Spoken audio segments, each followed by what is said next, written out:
How does a 4th century bishop from a small coastal town in what is now Turkey, a man who secretly threw bags of gold through a poor father's window to save 3 daughters from a life of shame, become the most universally recognized saint in history? His image transformed into red suits and sleigh bells? His story buried beneath reindeer and elves? What happens when a Christian saint's core message, secret charitable giving to help the desperate, especially children, gets separated from its source, so that billions celebrate Santa each December without knowing he was Bishop Nicholas of Myra, a man who gave not for cookies and milk, but because Christ commanded feeding the hungry and clothing the naked?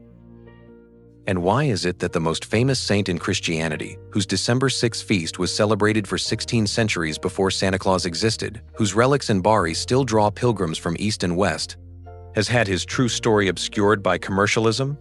His holiness reduced to a holiday myth? This is the true story of Saint Nicholas, the generous bishop of Myra, who inspired the spirit of giving, the secret benefactor whose charity saved families from despair, the prisoner for Christ who became patron of children, sailors, and entire nations.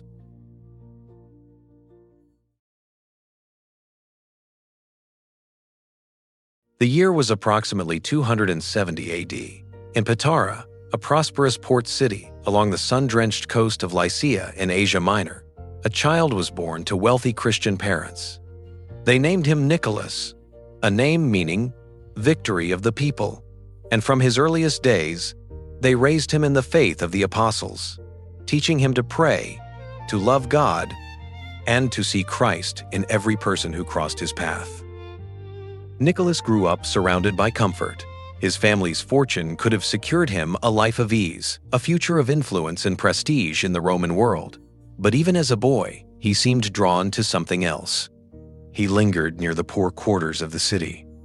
He asked his parents questions about suffering, about hunger, about why some children had nothing while others had everything. The answers he received always pointed him back to the gospel. To whom much is given, much will be required. Then tragedy struck. While Nicholas was still young, some traditions say that in his teens, both his parents died, likely during an epidemic. In one cruel blow, he became an orphan. The house grew quiet, the servants waited for instructions, and Nicholas, heir to a considerable fortune, knelt alone in his room, tears streaming down his face, asking God what he should do. The answer came not in thunder, but in stillness. He would give it away, all of it. Not in a grand public gesture that would earn him praise, but secretly, quietly, in the manner Christ had commanded. When you give to the needy, do not let your left hand know what your right hand is doing. Nicholas began seeking out the desperate families of Patara, widows who could not pay their debts, children who went hungry, and fathers crushed by poverty. Under the cover of darkness, he would leave gold at their doorsteps, never waiting to be thanked, never revealing his name. Word spread of a mysterious benefactor. The poor whispered of an angel in their midst, but Nicholas remained hidden, convinced that true charity seeks no recognition. The orphan who had lost everything had discovered that giving away earthly treasure was the path to heavenly riches. His heart, once broken by grief, had found its purpose, and this was only the beginning.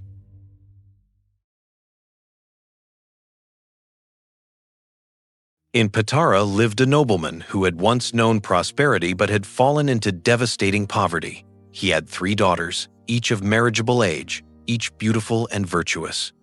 But in the Roman world, a daughter without a dowry was a daughter without a future. No respectable man would marry her. And for a desperate family with no resources, the options were few and terrible. The father lay awake at night, tormented by what seemed inevitable. His daughters would be forced into prostitution, the only means of survival left to them. He wept in secret, ashamed to face them, unable to pray, wondering if God had abandoned his family entirely. Nicholas heard of their plight. The details reached him through the quiet networks of Christian charity, and his heart burned within him. He could not let this happen. But he also could not simply appear at the door with gold. The father's pride would refuse it, and the public nature of the gift would humiliate the family further. So Nicholas devised a plan. On a dark night, when the household slept, Nicholas crept to the nobleman's home, carrying a bag heavy with gold coins. He found a window left open against the summer heat and, with careful aim, tossed the bag inside. It landed, according to beloved tradition, in a stocking hung by the fire to dry. Then Nicholas disappeared into the shadows. The next morning, the father found the gold. He wept, this time with joy. The eldest daughter could now be married with honor. But who had done this? He had no answer, only gratitude. Weeks later, Nicholas returned with a second bag.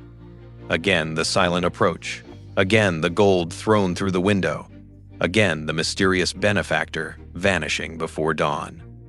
The second daughter was saved. By the third night, the father was waiting. He had hidden himself, determined to discover his benefactor. When the bag flew through the window, he rushed outside and caught Nicholas before he could flee. Falling at the young man's feet, he tried to thank him, but Nicholas raised him up urgently. "Tell no one," Nicholas whispered. "Give glory to God alone." The father promised, though he could not keep such a secret forever. The story spread, first through Patara, then through all of Lycia, eventually through the entire Christian world. 3 bags of gold, 3 daughters saved, 1 man who gave in secret because he understood that charity's true reward is not applause, but the knowledge that you have been the hands of Christ. This is the story that would echo through centuries, the seed of every gift placed under every Christmas tree.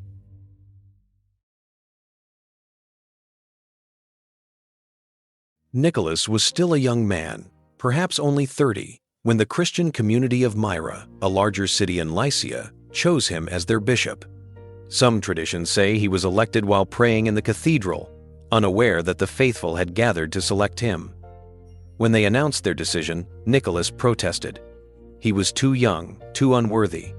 But the people insisted. They had seen his charity, his prayer, his love for the poor. They knew he was the shepherd they needed. Nicholas accepted, and for several years, he led his flock in peace. He preached the gospel, cared for the suffering, settled disputes with wisdom, and continued his secret acts of generosity. The church at Myra flourished under his gentle guidance. Then came the storm. In 303 AD, Emperor Diocletian launched the most severe persecution the church had ever faced. Christians were ordered to sacrifice to Roman gods or face imprisonment, torture, and death. Churches were burned, sacred scriptures were destroyed, bishops were particular targets, arrest the shepherds, and the flocks would scatter. In 303 AD, Emperor Diocletian launched the most severe persecution the church had ever faced. Christians were ordered to sacrifice to Roman gods or face imprisonment, torture, and death. Churches were burned, sacred scriptures were destroyed. Bishops were particular targets. Arrest the shepherds, and the flocks would scatter. The years in prison were brutal. Nicholas endured chains, deprivation, and the constant pressure to apostatize. He watched fellow Christians being led away to execution. He prayed in the darkness of his cell, holding fast to the Christ he had served with such joy and freedom. The bishop who had given gold to save others now had nothing to give but his witness, his suffering, his unbroken faith. In 313 AD, everything changed. Constantine issued the Edict of Milan, legalizing Christianity throughout the empire. Prison doors swung open. Nicholas emerged, older, marked by suffering, but undefeated. He returned to Myra, to a flock that had prayed for him every day of his captivity. The bishop had become a confessor, one who had suffered for Christ without denying him. The faithful of Myra received him with tears and songs of praise. Their shepherd had come home.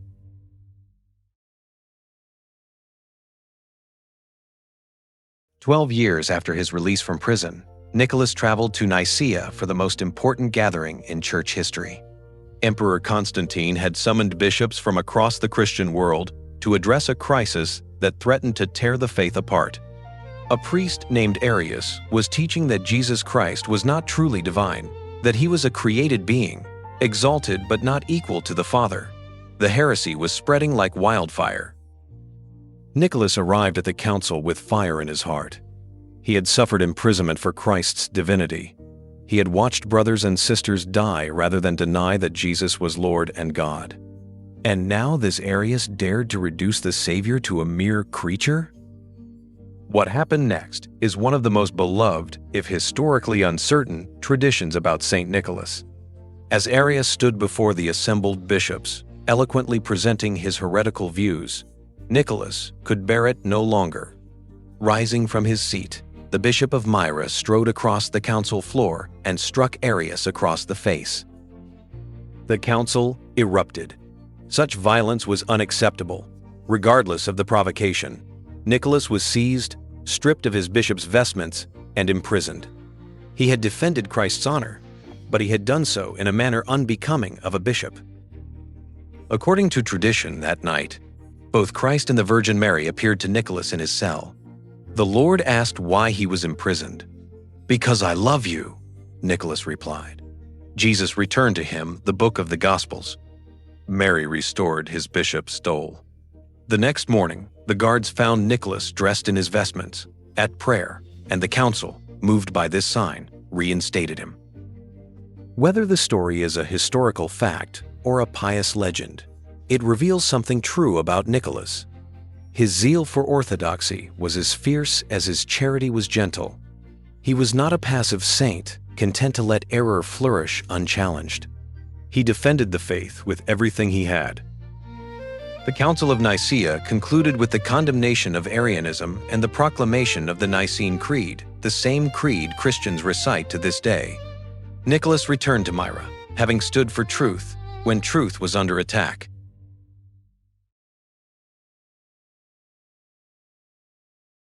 The final years of Nicholas's life were marked by miracles.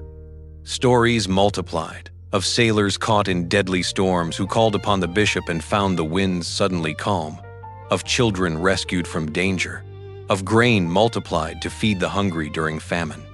The people of Myra and beyond began to call him Nicholas the Wonder Worker, a title the Eastern Church still uses today. One famous account tells of a terrible famine in Lycia. Ships carrying grain from Egypt to Constantinople anchored in Myra's harbor. Nicholas begged the sailors to leave a portion of their cargo to feed the starving people. They refused. The grain was weighed and measured for the emperor. Any shortage would mean their deaths. But Nicholas assured them that not a single measure would be found missing. Trusting his word, they unloaded grain for Myra. When they reached Constantinople, the imperial inspectors found the cargo complete, exactly as recorded. Meanwhile, the grain at Myra fed the city for 2 years and still provided seed for planting. Nicholas continued his ministry until the end, preaching, praying, giving. On December 6th, in approximately the year 343, he died peacefully at Myra. The city mourned its beloved bishop. His body was laid to rest in the cathedral, and almost immediately, pilgrims began to arrive. They came seeking healing, seeking intercession, seeking the presence of the saint who had given everything for Christ and for the poor. For over 700 years, Nicholas remained at Myra. Then, in 1087, Italian merchants from Bari arrived with a different mission. With the region now under Muslim control and pilgrimage increasingly difficult, they took, or less charitably, stole the saint's relics and carried them to southern Italy. The Basilica of San Nicola in Bari was built to house them, and it remains a major pilgrimage site to this day, where the saint's bones still exude a mysterious liquid called the manna of St. Nicholas. The wonder worker had found a new home, but his story was only beginning to spread.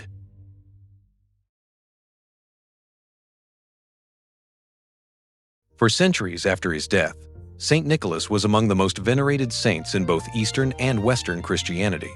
Churches were dedicated to him, from Russia to France.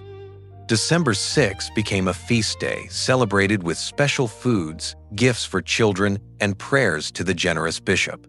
In the Netherlands, the tradition of Sinterklaas emerged, a figure who arrived each December to bring presents to good children, recalling Nicholas's secret gifts to the three daughters. When Dutch settlers came to America, they brought Sinterklaas with them. Over the generations, the name shifted and changed. Sinterklaas became Santa Claus. The bishop's mitre became a red cap. Myra became the North Pole. The bags of gold became wrapped presents.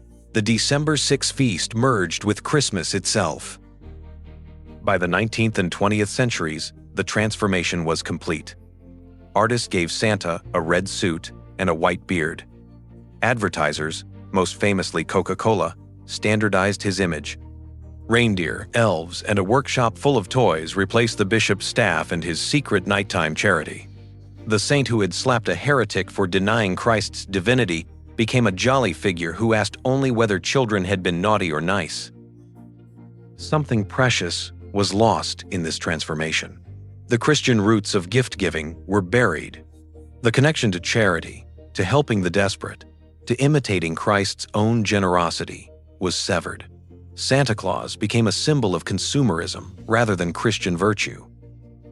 But the real Nicholas is still there. He waits in Bari, where pilgrims still kneel at his tomb. He lives in the Dec. celebrations, still observed by millions of Christians. He speaks whenever someone gives a gift in secret, expecting nothing in return, remembering that the best charity is the kind that seeks no applause. Reclaiming St. Nicholas does not mean abandoning Christmas joy. It means grounding that joy in its true source, the generous God who gave his only son, and the bishop from Myra who spent his life imitating that divine generosity.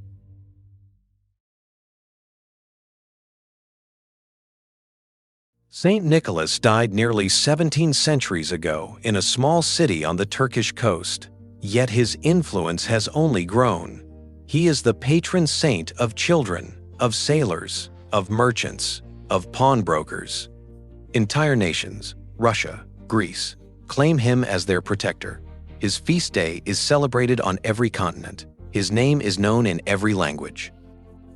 But more than patronages and feast days, Nicholas left the world a witness. He showed that wealth is a tool for mercy, not a treasure to hoard.